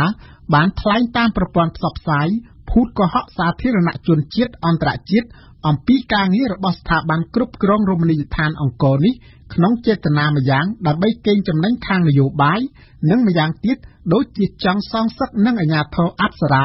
ដែលបានឈ្នះលោកក្នុងរឿងក្តីដីធ្លីនៅក្នុងខេត្តសៀមរាបប៉ុន្តែលោកសុនឆៃធ្លាប់បានបដិសេធការចោទប្រកាន់នេះហើយគណៈបក្សសង្គ្រោះជាតិបានបញ្ជាក់ថាសកម្មភាពរបស់អនុប្រធានគណៈកម្មការទី2រូបនេះគឺស្របច្បាប់ហើយថាវាជាសិទ្ធិនិងបុព្វសិទ្ធិរបស់អ្នកតំណាងរាស្ត្រម្នាក់ៗកម្មវិធីនេះសហការឧបត្ថម្ភដោយគីណាល់មួយសម្រាប់ការឈឺចុកចាប់មួយគីណាល់គ្រាប់សម្រាប់បំបត្តិគ្រុនក្តៅបំបត្តិឈឺធ្មេញឈឺក្បាលនិងឈឺចុកចាប់ពេលមករដូវឋានសូបូកូជារមណីយដ្ឋានប្រវត្តិសាស្ត្រដ៏ល្អឯកមានបដិសណ្ឋារកិច្ចល្អឥតខ្ចោះអាកាសធាតុបរិសុទ្ធនិងត្រជាក់គ្រប់រដូវកាលសាកលវិទ្យាល័យអាស៊ីអឺរ៉ុបវគ្គថ្មីចូលរៀនថ្ងៃទី17ខែកញ្ញាឆ្នាំ2014 Sinvenju មានកម្មវិធីបង្ហាញពីភាពខុសគ្នារវាងកាហ្វេគីមីនិងកាហ្វេធម្មជាតិនិងពីរ៉ាមីតជាទីភ្នាក់ងារបកប្រែនាំមកគេទេសនាព្រឹត្តិការណ៍កម្ពុជាចាប់តាំងពីចុងឆ្នាំ2013មករហូតដល់ដំណាច់ឆ្នាំ2014អាចចាត់ទុកថាជាឆ្នាំប្រវត្តិសាស្ត្រមួយសម្រាប់ឆាកនយោបាយកម្ពុជាដែលបានស្គាល់ការវិវត្តនយោបាយដ៏ជ្រាលជ្រៅមួយគណៈបកប្រឆាំងបានការសម្លេងយ៉ាងខ្លាំងដែលធ្វើឲ្យគណៈបកប្រជាជនកម្ពុជាដែលកាន់អំណាចជាង30ឆ្នាំបានស្គាល់ការស្រុតចុះប្រជាប្រិយភាពយ៉ាងខ្លាំងដែរវិបត្តិនយោបាយក្រោយការបោះឆ្នោតក៏បានដុតកម្ដៅឆាកនយោបាយរយៈពេលពេញមួយឆ្នាំប៉ុន្តែឆ្នាំ2015ដែលចូលមកដល់ពេលនេះនឹងក្លាយជាឆ្នាំដ៏លំបាកម្ដងទៀតសម្រាប់គណៈបកនយោបាយធំៗទាំងពីរជាស្ដាប់បទវិភាគរបស់ប៉ែនបូណាមហាបដកម្មកក្រាបទីក្រុងភ្នំពេញការប្រជុំមុខដាក់គ្នាយ៉ាងតានតឹងរហូតកើតមានអំពើហិង្សាបង្ហូរឈាមនិងសង្គ្រាមពាក្យសម្ដីគ្រូតគ្រីតរវាងគណៈបកធំៗទាំងពីរបានកន្លងផុតទៅហើយចុងឆ្នាំ2014និងដើមឆ្នាំ2015នេះស្ថានភាពនយោបាយបានស្ងប់ស្ងាត់ប៉ុន្តែវាស្ងប់ស្ងាត់តែផ្នែកខាងក្រៅតែប៉ុណ្ណោះទីទៅវិញវាកំពុងតែពុះកញ្ជ្រោលខ្លាំងនៅផ្នែកខាងក្នុងពោលគឺឆ្នាំ2015ដែលចូលមកដល់នៅពេលនេះវាគឺជាដំណាក់កាលដ៏ក្តៅគគុកនិងដ៏លំបាកសម្រាប់ផ្ទៃក្នុងគណៈបកនីមួយៗសម្រាប់គណៈបកសង្គ្រោះជាតិឆ្នាំ2015គឺជាឆ្នាំដែលគណៈបកនេះត្រូវឆ្លងកាត់ព្យុះបក់បោកយ៉ាងខ្លាំងបន្ទាប់ពីបានស្គាល់សន្ទុះប្រជាប្រិយភាពគួរឲ្យភ្ញាក់ផ្អើលកាលពីការបោះឆ្នោតខែកក្កដាឆ្នាំ2013គណៈបក្សសង្គ្រោះជាតិត្រូវប្រឈមនឹងបញ្ហាសំខាន់3នៅចំពោះមុខទី1គឺបញ្ហាផ្ទៃក្នុងដែលកំពុងរង្គោះរង្គើទី2គឺការរក្សាបព្វធម៌សន្តិនិកជាមួយគណៈបកប្រជាជនកម្ពុជាក្នុងបរិបទដែលបញ្ហាមួយចំនួននៅតែជាចំណុចប្រឈមតានតឹងនៅឡើយនិងទី3គឺការទប់ខ្លួនពីសម្ពាធនៃចលនានយោបាយថ្មីដែលកំពុងតែលេចឡើងបញ្ហាទាំង3ដែលកើតឡើងក្នុងពេលតែមួយពិតជាមិនអនុញ្ញាតឲ្យមេដឹកនាំគណៈបកប្រឆាំងទទួលអំណោយឆ្នាំថ្មីដោយរីករាយបានទេងាកទៅមើលគណៈបកប្រជាជនកម្ពុជាវិញឆ្នាំ2015ក៏ជាឆ្នាំសាកល្បងដ៏សំខាន់មួយទៀតដែរសម្រាប់នយោបាយកំណែតម្រង់របស់ខ្លួនដូចជាគេបានដឹងរួចមកហើយថាការបោះឆ្នោតកាលពីខែកក្កដាឆ្នាំ2013ប្រៀបបានទៅនឹងរលកយក្សស៊ូណាមីដែលបានវាយបោកបក់ពេញទំហឹងទៅលើគណៈបកនេះបកកាន់អំណាចជាង30ឆ្នាំបានស្គាល់ការស្រុតចុះប្រជាប្រិយភាពយ៉ាងគំហុក គួរឲ្យព្រួយបារម្ភក្នុងទិសដៅស្ដារប្រជាប្រិយភាពរបស់ខ្លួនរដ្ឋាភិបាលបកកណ្ដាលអំណាចបានដាក់ចេញកំណែតម្រង់ស៊ីជម្រៅជាច្រើនប៉ុន្តែរយៈពេលជាង1ឆ្នាំកន្លងផុតទៅនយោបាយកំណែតម្រង់នេះនៅមិនទាន់បានទទួលលទ្ធផលគួរឲ្យកត់សម្គាល់នៅឡើយទេសេវាកម្មសាធារណៈនៅតែមិនទាន់ជាទីពេញចិត្តរបស់ពលរដ្ឋប្រព័ន្ធយុតិធធម៌នៅតែជាដើមចមនៃការតវ៉ារបស់ជនរងគ្រោះជាច្រើនអំពើពុករលួយបញ្ហាដីធ្លីនិងបទល្មើសព្រៃឈើលាក់នឹងលាក់សុទ្ធសឹងតែជាចំណុចក្តៅគគុកដែលបង្កការមិនសប្បាយចិត្តរបស់ពលរដ្ឋម្ចាស់ឆ្នោតជាច្រើនតាមពិតបញ្ហាអស់ទាំងនេះ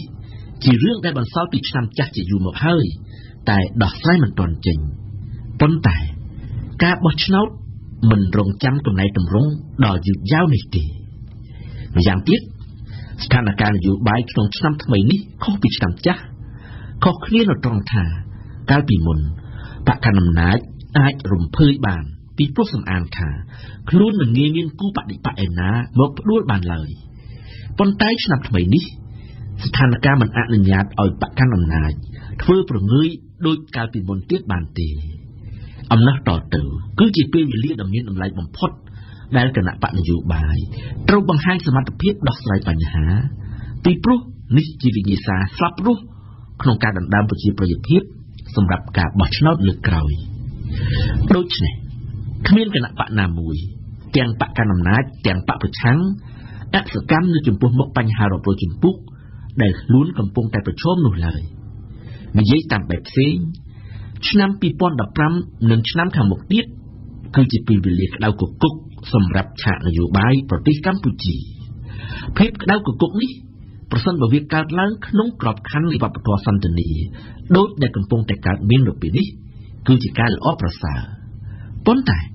ប្រសិនបើវាបែរជាក្តៅរហូតដល់ដុតរលវប្បធម៌សន្តិនិករវាងគណៈបកទាំងពីរឲ្យរលាយបាត់ទៅវិញនោះស្ថានភាពនឹងកាន់តែយ៉ាប់យ៉ឺនខ្លាំងជាមិនខានសរុបមកវិញ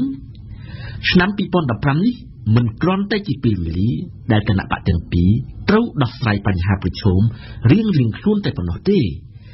តែក៏ត្រូវតែថែរក្សាកិច្ចព្រមព្រៀងនយោបាយកុំឲ្យខ្លាចជាវិបត្តិសាជាថ្មីផងដែរតើគណៈបកកណ្ដាលអំណាចអាចសម្រេចកំណែតម្រង់របស់ខ្លួនបានកម្រិតណាតើបកសង្គ្រោះជាតិអាចរក្សាសន្ទុះរបស់ខ្លួនទៅមុខទៀតបានដែរឬទេហើយតើចលនានយោបាយថ្មីដែលកំពុងតែចាប់កំណើតនៅពេលនេះមានវាសនាយ៉ាងដូចម្ដេចទាំងអស់នេះជាសំណួរដែលគេអាចរកឃើញចម្លើយជាបណ្ដើរក្នុងអំឡុងឆ្នាំ2015នេះជាសំណាក់ព្រឹត្តិការណ៍ពិភពលោកឆ្នាំ2015នេះជាឆ្នាំដែលពិភពលោកត្រូវបង្ហាញពីឆន្ទៈរួមគ្នាមួយដើម្បីស្រោចស្រង់ភពផែនដីនិងមនុស្សជាតិទាំងមូលបើសិនជាយើងមិនចង់ឃើញផែនដីឡើងកម្ដៅកាន់តែខ្លាំងគ្រោះរាំងស្ងួតនិងមានគ្រោះធម្មជាតិមានកាន់តែច្រើនទីនោះនេះគឺជាប្រធានបទនៃសេចក្តីរាយការណ៍របស់មុំពិសីសូមអញ្ជើញស្ដាប់បើខ្ញុំនិយាយថានៅឆ្នាំ2050នៅតំបន់ខ្លះមានសីតុណ្ហភាព50អង្សាតើមិត្តអ្នកស្ដាប់យល់យ៉ាងម៉េចដែរនេះមិនមែនជាការប្រឌិតលេងទេតែវាជាការប៉ាន់ស្មានដ៏មានទិន្នន័យត្រឹមត្រូវរបស់អ្នកវិទ្យាសាស្ត្រជំនាញផ្នែកអាកាសធាតុជាច្រើនលើកឆ្លងសារមកហើយដែលពិភពលោកបានព្យាយាមជួបប្រជុំគ្នាមិនចេះចប់មិនចេះហើយប៉ុន្តែមិនដែលបានលទ្ធផលជាដុំកំភួនទាល់តែសោះជាក់ស្ដែងវេទិកាកម្ពុជាស្ដីពីអាកាសធាតុដែលបានប្រព្រឹត្តទៅនៅទីក្រុងលីម៉ាប្រទេសប៉េរូកាលពីពាក់កណ្ដាលខែធ្នូនេះពេលនេះវាសនាពិភពលោកត្រូវធ្លាក់មកលើដៃរបស់ប្រទេសបារាំងដែលជាអ្នករៀបចំទទួលបើកវេទិកាសន្និសីទអង្គការសហប្រជាជាតិស្ដីអំពីអាកាសធាតុដែលនឹងត្រូវធ្វើឡើងនៅខែធ្នូឆ្នាំ2015បារាំងមានពេល1ឆ្នាំគត់ដើម្បីរៀបចំឯកសារពិភាក្សាជាមួយប្រទេសទាំងអស់ដើម្បីសម្ដៅឲ្យបាននូវសេចក្តីព្រមព្រៀងរួមមួយនៅចុងឆ្នាំ2015ហេតុអ្វីការកើនឡើងកម្ដៅផែនដីវាជះឥទ្ធិពលអាក្រក់ដល់អាយុជីវិតមនុស្សនេះជាសំណួរដែលយើងអាចរកចម្លើយបានយ៉ាងងាយដោយគ្រាន់តែឆ្លើយថាបើមេឃក្តៅពេកគ្មានមនុស្សណាទ្រាំរស់នៅបានទេប៉ុន្តែសីតុណ្ហភាពឡើងក្តៅមិនមែនជាមូលហេតុតែមួយនោះទេកម្ដៅនិងចំហាយដែលនៅជុំវិញផែនដីនឹងបង្កជាសម្ពាធយ៉ាងខ្លាំងមិនធ្លាប់មានសម្ពាធដែលអណ្ដែតនៅលើស្រទាប់បរិយាកាសនិងបង្កជាខ្យល់ព្យុះខ្យល់គួចភ្លៀងជន់លិចលង់នៅតាមតំបន់នានាយើងបានសង្កេតឃើញហើយថាពីមួយឆ្នាំទៅមួយឆ្នាំគ្រោះធម្មជាតិមានកាន់តែច្រើនឡើងហើយកាន់តែធ្ងន់ធ្ងរជាងលើកមុន សីតុណ្ហភាពក្តៅវាបានបង្កជាភ្លៀងខ្លាំងខុសធម្មតាតែវាក៏បានបង្កជាគ្រោះរាំងស្ងួតផងដែរទាំងអស់នេះហើយដែលគេហៅថាការផ្លាស់ប្តូរអាកាសធាតុពលគឺអ្វីប្រែប្រួលទាំងអស់ខែធ្លាប់ភ្លៀងទៅជារាំងហើយខែប្រាំងទៅជាមានភ្លៀងព្យុះទៅវិញការប្រែប្រួលអាកាសធាតុនេះហើយដែលនឹងធ្វើឲ្យមានផលប៉ះពាល់ដល់ការដាំដុះរបស់កសិករភោគផលដំណាំនឹងកាន់តែខ្សត់ទៅហើយតម្លៃនឹងកាន់តែឡើងថ្លៃទៅតាមនោះដែរកន្លងមកច្រើនឆ្នាំមកនេះកសិករជាច្រើនបានប្រើប្រាស់ជីគីមីដើម្បីជួយជំរុញឲ្យដំណាំរបស់ខ្លួនបានផលច្រើនកសិករទាំងនោះមិនទាំងដឹងថាសារធាតុគីមីទាំងនោះវាមិនគ្រាន់តែបំផ្លាញគុណភាពដីប៉ុណ្ណោះទេតែជាតិគីមីទាំងនោះនឹងនៅសំងំនៅក្នុងផលដំណាំហើយឆ្លងបន្តទៅដល់អ្នកបរិភោគបង្កជាមេរោគនិងជំងឺចម្លែកជាច្រើនមុខទៀតទាំងអស់នេះហើយដែលសុទ្ធសឹងតែជាផលវិបាកនៃការកើនឡើងកម្ដៅរបស់ផែនដីសំណួរសួរថាតើត្រូវធ្វើយ៉ាងណាដើម្បីបន្ថយមិនឲ្យផែនដីឡើងកម្ដៅផែនការរបស់សន្និសីទស្ដីពីអាកាសធាតុដែលបារាំងនឹងរៀបចំដឹកនាំនៅក្នុងឆ្នាំ2015នេះគឺលៃលកយ៉ាងណាដើម្បីបន្ថយកម្ដៅផែនដីមិនឲ្យកើនលើសពី2អង្សាចាប់ពីពេលឥឡូវនេះទៅដល់ដំណាច់សតវត្សទី21បច្ចុប្បន្ននេះសីតុណ្ហភាពជាមធ្យមបានកើនឡើង 0.8 អង្សាហើយបើនៅតែបន្តដូចសពថ្ងៃនេះគឺផែនដីអាចនឹងកើនសីតុណ្ហភាពដល់ទៅ5អង្សាមូលហេតុនៃការកើនឡើងកម្ដៅផែនដីដោយសារតែផ្សែងពុលដែលនៅក្នុងបរិយាកាសមានបរិមាណកើនឡើងយ៉ាងច្រើនក្នុងរយៈពេល100ឆ្នាំចុងក្រោយនេះផ្សែងពុលដែលជាទូទៅយើងហៅថាជាឧស្ម័នកាបូនិកគឺកើនឡើងដោយសារចំហេះប្រេងឥន្ធនៈគ្រប់ប្រភេទនិងផ្សែងដែលចេញពីចំហេះធ្យូងថ្មគ្រឿងចក្រឧស្សាហកម្មការប្រើប្រាស់យានយន្តឧបករណ៍អេឡិចត្រូនិកប្រចាំថ្ងៃផ្សេងៗទាំងអស់នេះហើយសិតសឹងតែត្រូវការថាមពលអគ្គិសនីនេះហើយជាបញ្ហាព្រោះថាប្រទេសកំពុងអភិវឌ្ឍទាំងអស់ត្រូវការផលិតដើម្បីជំរុញសេដ្ឋកិច្ចរបស់ខ្លួន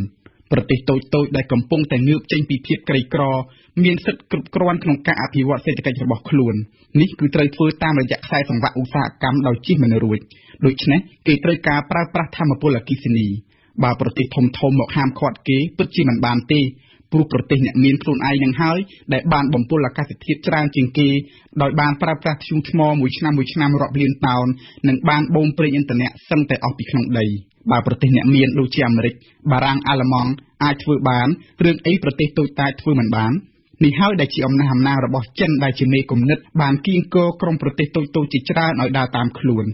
ចិនមានមនុស្សជាង1កោតនាក់ចិនត្រូវការរីកចម្រើនសេដ្ឋកិច្ចប៉ុន្តែទន្ទឹមនឹងនោះប្រជាជនចិនជាច្រើនលាននាក់បានរងគ្រោះដោយសារតែទឹកទន្លេពោពេញដោយជាតិពុលនិងកាកសំណល់ហូរចេញពីរោងចក្រករណីជំងឺមហារីកធ្ងន់ធ្ងរមានកាន់តែច្រើនក្នុងចំណោមប្រជាជនដែលរស់នៅក្បែរតំបន់ឧស្សាហកម្មតែនេះឬដែលគេហៅថាជាការអភិវឌ្ឍវាល្មមដល់ពេលហើយដែលប្រទេសអ្នកមាននិងប្រទេសកំពុងអភិវឌ្ឍទាំងអស់ពួតដៃគ្នាស្រោចស្រង់ពិភពលោកមុនពេលដែលវាយឺតពេលចុះបើយើងងាកមកធ្វើកំណែទម្រង់ប្រព័ន្ធសេដ្ឋកិច្ចពិភពលោកទាំងមូលវិញ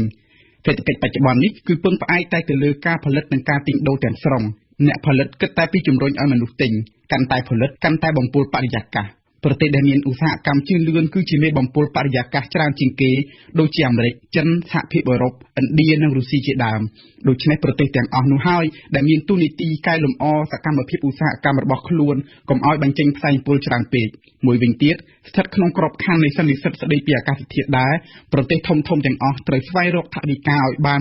$100,000 លានជារៀងរាល់ឆ្នាំដើម្បីជួយប្រទេសក្រីក្រទាំងអស់ក្នុងការការពារបរិស្ថានព្រៃឈើនិងធនធានធម្មជាតិដើម្បីរក្សាតុល្យភាពកម្ដៅផែនដីកុំឲ្យកើនឡើងខ្លាំងទៀតពិភពលោកសល់ពេល1ឆ្នាំក្នុងការចរចាគ្នាមុននឹងជួបគ្នាផ្ដាច់ព្រាត់នៅក្នុងក្រុងប៉ារីនាខែធ្នូចុងឆ្នាំ2015នេះទេសនាសារព័ត៌មាន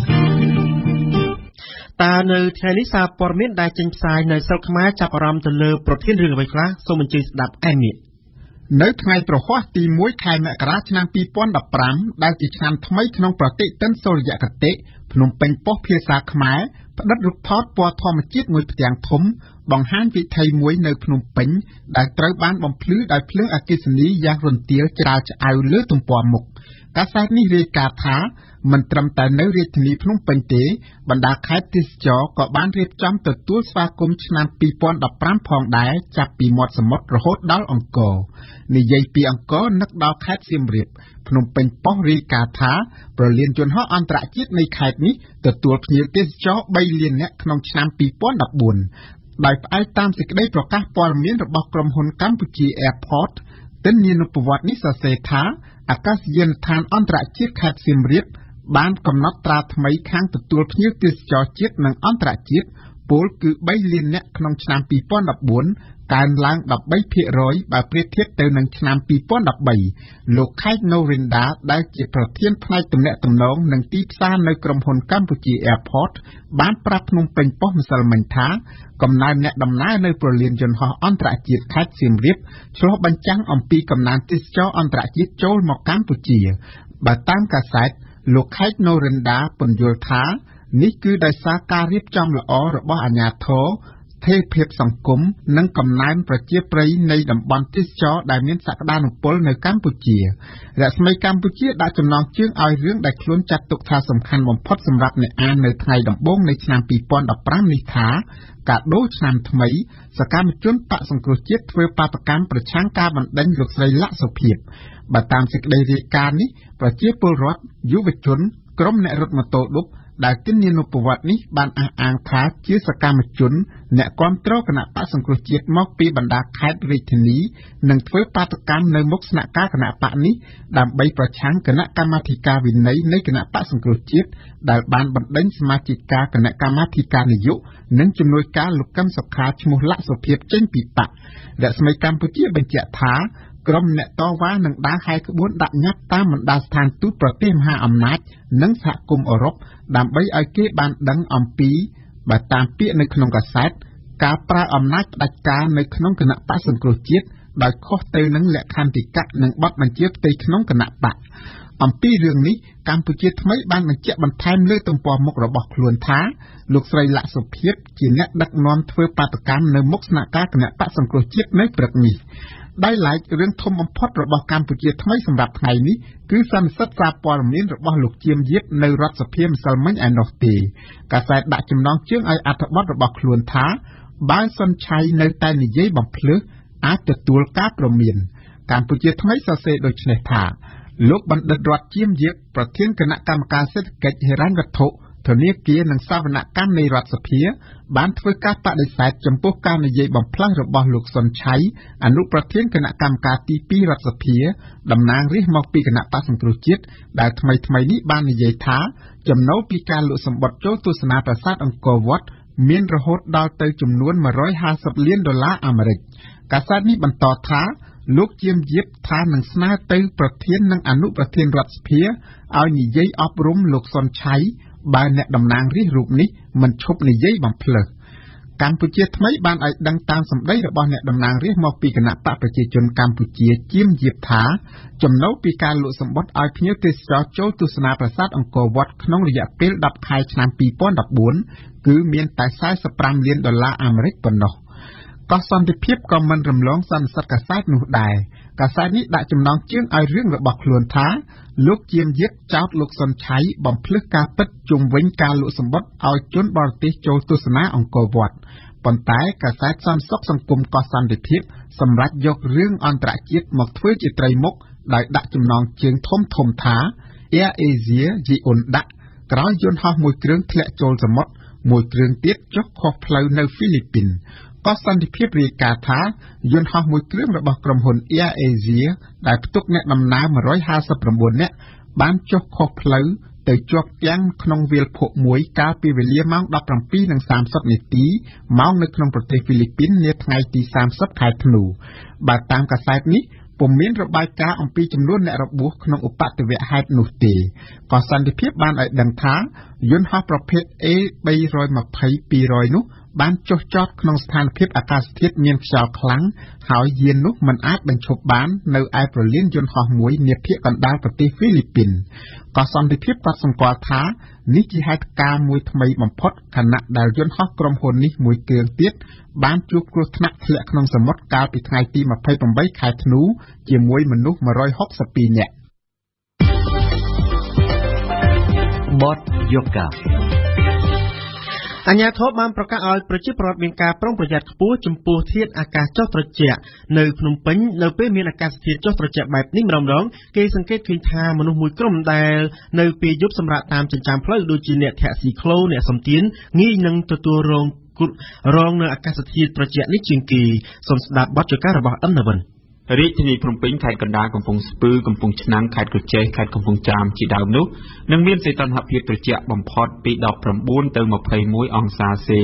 ចំពោះតំបន់ជួរភ្នំដងរែកខេត្តឧត្តរមានជ័យព្រះវិហារមណ្ឌលគិរីរតនគិរីជាដើមនឹងមានសីតុណ្ហភាពត្រជាក់បំផុតពី13ដល់17អង្សាចំណែកនៅខេត្តតាកែវនិងតំបន់ឆ្នេរវិញមានដូចជាខេត្តកោះកុងខេត្តព្រះសីហនុនិងខេត្តកំពតនោះអាកាសធាតុត្រជាក់នឹងអាចធ្លាក់ដល់ត្រឹម21ទៅ23អង្សានេះបើយោងតាមការប្រកាសរបស់ក្រសួងធនធានទឹកនិងអូតូនិយមអាជ្ញាធរជំនាញបានដាស់តឿនដល់ប្រជាពលរដ្ឋឲ្យប្រុងប្រយ័ត្នខ្ពស់ក្នុងការថែទាំសុខភាពនៅពេលដែលមានអាកាសធាតុត្រជាក់បែបនេះអាកាសធាតុត្រជាក់នឹងមានចន្លោះពីថ្ងៃទី30ធ្នូឆ្នាំ2014ដល់ថ្ងៃទី4ខែមករាឆ្នាំ2015ការថែទាំសុខភាពក្នុងពេលអាកាសធាតុត្រជាក់បែបនេះទំនងអាជ្ញាធរចង់សម្ដៅដល់ការស្លៀកពាក់សម្លៀកបំពាក់ក្រាស់ៗប៉ុន្តែនៅកម្ពុជានិយាយជារួមនិងនិយាយដោយឡែកនៅក្នុងរាជធានីភ្នំពេញទំនងមានមនុស្សមិនតិចនោះទេដែលគ្មានលទ្ធភាពស្វែងរកសម្លៀកបំពាក់សម្រាប់រដូវរងាមកស្លៀកពាក់នោះយប់សម្រាប់នៅណាខាងកណ្ដាលបងនៅផ្លូវណាចាំងផ្នល់ទេបាទល្ងាបងអូយមានអារម្មណ៍ដូចថាមិនចង់ដេកមិនចង់អីទេសូមចេះទ្រាំបងបរិសម្នាក់នេះជាអ្នកធាក់ស៊ីក្លូម្នាក់នៅរាជធានីភ្នំពេញនៅពេលព្រឹកក្នុងតំបន់ជិតសារមន្ទីរជាតិអ្នកធាក់ស៊ីក្លូរូបនេះអង្គុយអោបដៃដោយស្លៀកតែខោជើងវែងនិងពាក់អាវយឺតធម្មតាដៃខ្លីក្នុងពេលដែលគាត់ត្អូញថាត្រជាក់មានអាវល្ងាចអត់មានទេបងអត់មានទេត្រជាក់អស់ចាប់ផ្ដើមត្រជាក់បងគាត់ថាទ្រាំបងអើយអ្នកធាក់ស៊ីក្លូវ័យ55ឆ្នាំមកពីខេត្តព្រៃវែងរូបនេះនិយាយថាអ្នកប្រកបរបរធាក់ស៊ីក្លូភាគច្រើននៅក្នុងទីក្រុងនៅពេលយប់ពួកគេបានសម្រាកនៅតាមចិញ្ចើមផ្លូវតាមសម្យ៉ាផ្ទះរបស់ប្រជាពលរដ្ឋការសម្រាករបស់អ្នកធាក់ស៊ីក្លូនៅពេលយប់ភាគច្រើននៅលើអង្រឹងចុងម្ខាងនៃអង្រឹងរបស់ពួកគាត់បានចងភ្ជាប់នឹងស៊ីក្លូហើយម្ខាងទៀតគាត់ចងភ្ជាប់នឹងបង្គោលភ្លើងឬដើមឈើដាក់ចេះទៅបើកទេបងបើកចឹងទៅហើយយើងដេកលើនោះបងបើអាវមានប៉ុណ្ណឹងមានតែសម្រាប់បាទនេះប៉ុណ្ណឹងគឺថាមានអាភួយគេបោះចង់ចេះទៅមកស្ដោបទៅបងសូមឲ្យកំសត់បងអើយចេះទ្រាំរស់ជាអញ្ចឹងខ្ញុំមានអារម្មណ៍ថាខ្ញុំវាអត់ចេះទ្រាំបងណាសំដៅដល់ក្លោដែរបងអើយដេញចាំមកនេះក៏ដេញចាំមកដូចគ្នាដែរបងអើយក្រៅពីអ្នកធាក់ស៊ីក្លូមនុស្សមួយចំនួនទៀតដែលប្រកបរបរតាមចិញ្ចើមផ្លូវដូចជាអ្នករើអេតចាយអ្នកដើរសុំទានក៏ជាអ្នកប្រឈមនឹងអាកាសធាតុត្រជាក់នោះដែរខ្ញុំបានទៅមើលឃើញការសម្រាកពេលយប់របស់ដូនចាស់ដែលជាអ្នកសុំទាននៅម្ដុំវត្តបទុមវតីបាក់ដែរចាត្រឹកហ្នឹងមានភួយមានអីទេអូនភួយអត់មានហងញ៉ាមិនញ៉ាងាយចឹងវាពីខាងពោះហ្មងឲ្យវាខ្យល់ត្រជាក់ទៅមើលទៅនៅទីនេះមានអ្នកសុំទានប្រមាណជា10នាក់កំពុងស្នាក់នៅដោយឡែកពីគ្នាអ្នកសុំទានដែលមានអាយុលើសពី60ឆ្នាំឡើងទៅពួកគាត់បានជួកូនក្រែរបស់គេដើម្បីស្នាក់នៅកូនក្រែមួយស្នាក់នៅមួយយប់តម្លៃ500រៀលក្រែមួយពួកគាត់អាចសម្រាកបាន2នាក់ក្រែសម្រាប់នៅពេលយប់របស់ដូនចាស់សុំទានទាំងអស់នេះគឺត្រូវដាក់នៅតាមសម្យ៉ាផ្ទះរបស់គេដែលនៅទីនេះនៅពេលថ្ងៃគឺជាកន្លែងលក់ដូរចំណីអាហារនិងនៅពេលយប់គេទុកជួរសម្រាប់អ្នកសុំទានមកសម្រាប់ទិញបាយទៅហូបមកពេល2000ល្ងាវាជូរណាស់លក់ជូរណាស់មិនសូវលក់ដែរក្នុងអាកាសធាតុត្រជាក់ខ្ញុំមិនបានឃើញដូនចាស់នៅទីនេះមានភួយមានអាវក្រាស់ដើម្បីគ្របដណ្ដប់ខ្លួនការពារធាតុអាកាសនោះទេពួកគាត់ជាទូទៅមានតែស្បោមួយក្រមាមួយនិងសម្លៀកបំពាក់ដែលជាប់នឹងខ្លួនតែប៉ុណ្ណោះចាក់ហើយខ្ញុំបានស្ទាក់មិនទេថ្ងៃហ្នឹងគ្មានផងភួយផងអត់ប្រមាចង់មុងអត់ប្រមាទៅដូនចាស់ដែលសម្រាប់នៅទីនេះភាគច្រើនជាអ្នកមកពីខេត្តព្រៃវែងពិសេសមកពីស្រុកមេសាងគឺមិនធ្លាប់នៅនឹងហើយដូចតែផ្ទះទៅហើយច្រើនដែរប៉ុន្តែទៅវិញទៅខ្លះមកទៅខ្លះទៅដើរធម្មតាដើរទៅដូចគេហាត់ប្រាណអញ្ចឹងចាដើរនេះអូនទៅនៅខាងសួរតែសួរកោកសួរតែចាមិននៅនឹងទេនៅនឹងតែល្ងាចទេជួនណាមកច្រើនទៅ4 10គ្នាអីទៅជួនណានៅ2 3គ្នាទៅហ្នឹងមកភូមិឡងដូចថា1គីឡូ2គីឡូដី3គីឡូដីអីហ្នឹងមានមិនបាន10000មកបាន100ហ្នឹងគួយរួចកេះដែរក្នុងក្មួយពួកគាត់បានអះអាងថាម្នាក់បានដើរសុំទាននៅរាជធានីភ្នំពេញនេះមិនតិចជាង10ឆ្នាំនោះទេ ភាពក្រីក្រការធ្វើស្រែហូបមិនគ្រប់ជាកត្តាសំខាន់ដែលនាំឲ្យដូនចាស់ទាំងអស់នេះប្រើប្រាស់ជីវិតចុងក្រោយនៅលើផ្លូវដែលប្រកបដោយគ្រោះថ្នាក់ដោយសារសុខភាពរបស់គាត់ជាចាស់ជរាផងនិងគ្រោះថ្នាក់ដោយសារចរាចរណ៍ដ៏មមាញឹកនៅក្នុងទីក្រុងផងខ្ញុំមកយើងនិយាយខ្ញុំមកយូរក្រោយប្រហែល2ខែ3ខែខ្ញុំមកម្ដងតែមកយើងអត់ឃើញទៅហ៊ានអត់ធ្វើវាមិនកើតធ្វើអត់ទៅកើតមិនអីវាបាត់លេចផងហើយជុំទៅកាលនេះរាំងហើយរាំងវាលេចទឹកលោកដែលស្ដាប់ជាទីមេត្រីកម្មវិធីព័ត៌មានរយៈពេល1ម៉ោងរបស់វិទ្យុបារាំងអន្តរជាតិ AFE នៅព្រឹកនេះបានឈានដល់ទីបញ្ចប់ហើយវិទ្យុបារាំងអន្តរជាតិសូមអរគុណចំពោះភក្ដីភាពរបស់អស់លោកអ្នកដែលតែងតែគាំទ្រការផ្សាយរបស់យើងខ្ញុំសូមអរគុណសាហាដែលបានជួយសម្របសម្រួលផ្នែកបច្ចេកទេសនៅព្រឹកនេះនៅពេលនេះខ្ញុំបាទសំណប់និងសហគ្រាសនៃវិទ្យុបារាំងអន្តរជាតិ AFE សូមអរគុណសូមជម្រាបលា